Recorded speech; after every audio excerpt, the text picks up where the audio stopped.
Philadelphia Inquirer, and I'm also the project coordinator of US Democracy Day, and today is one of those days where I do both jobs simultaneously, and I'm here to brag about Democracy Day 2024, not 2023, and what the work we're doing to build towards the brigade of elections we're going to have in November.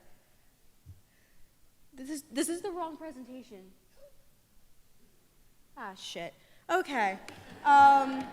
I probably shared the wrong link. That's fine, but I can raw dog it for you all. So, this is really embarrassing. Democracy Day started in 2022 by a tweet from Rachel Glickhouse, who now works in partnerships at Grist, when she was like, why don't we do more collaborative reporting about the stakes of elections and the just onslaught of democratic backsliding we're seeing in the United States.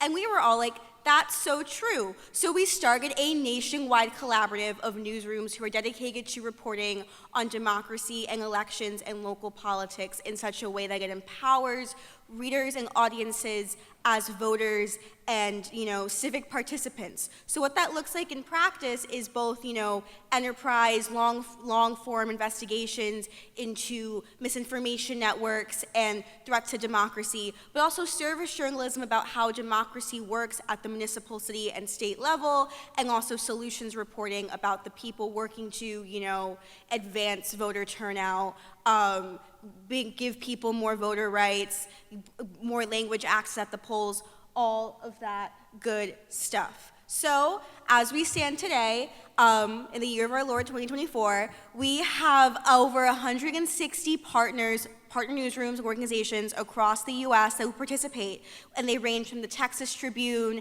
and the Associated Press and the Guardian and several USA Today papers to hyper-local outlets in 43 states across the U.S. And over the past 2 years, we have produced over 380 pieces of pro-democracy reporting. So what that looks like is some of our newsrooms have hired democracy correspondents because of Democracy Day. They have started a documentaries chapter in San Diego. They have led investigations into far-right conspiracy theories in Arizona and shadowy misinformation networks in Florida. And they've hosted tons of events with civic partners in their own communities. That's one of the biggest things we want you guys to take away from Democracy Day is how you think about collaboration. It doesn't have to be between two journalism organizations. It can be with a nonpartisan or bipartisan or regular old community group in your coverage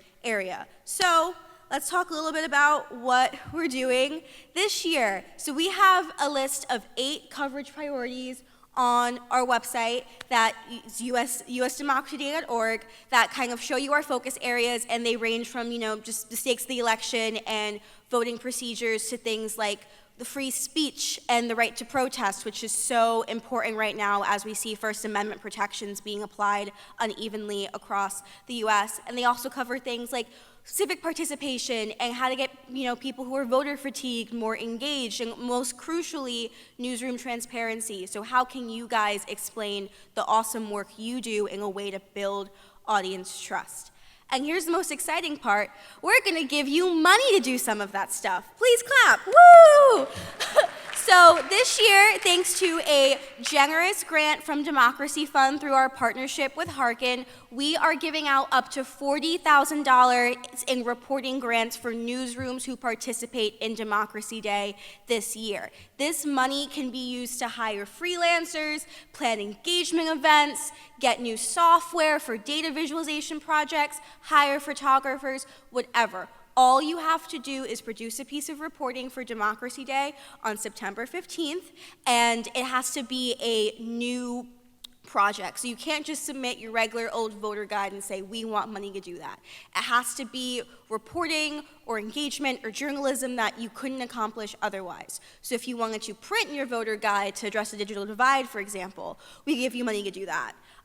These reporting stipends are for up to $2,000 per newsroom, but if you're doing a collaborative project, we can give you a little more.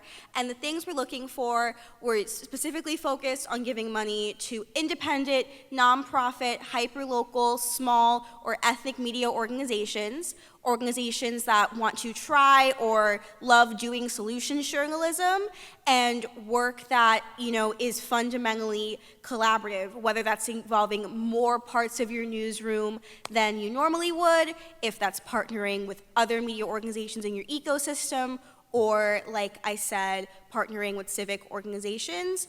The applications formally launch on our website on May 15th, so when we're all done with our CJS hangovers. All you have to do is basically submit a project brief and a budget proposal for how you would spend the money. There was supposed to be a whole link to all of that, but oh shit, there it goes. Oh wow, that's so crazy, like magic! So yeah, you can sign to participate on your Airtable form. Applications close June 15th. And here's how else you can keep up with us. You can participate in Democracy Day. You can peruse our content menu to learn more about those, editorial priorities. You can apply for the stipends I just talked about, or you can attend our May 21st virtual training with Solutions Journalism Network on incorporating solutions journalism and equity frameworks into your election coverage. If you're interested in working with Democracy Day or want to learn more about it or have questions about the grants, you can find me during our breaks or at lunch, and I have these extra large business cards with QR codes and more details about the work we do. Thank you so much for bearing with me and my technical difficulties.